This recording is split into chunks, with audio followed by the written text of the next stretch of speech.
చెప్పే మాయ మంత్రం కథ కదే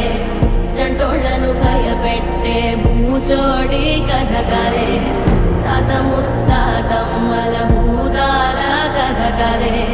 విక్రమాదిత్యుడు చెప్పిన వేదాళుడి కథ కదే దీపము నుండి దెయ్యం వచ్చే అల్లావుద్దీన్ కథ కదే ఇది ముడత చర్మం ముసలి చెప్పే కథలాంటి నిజమేలే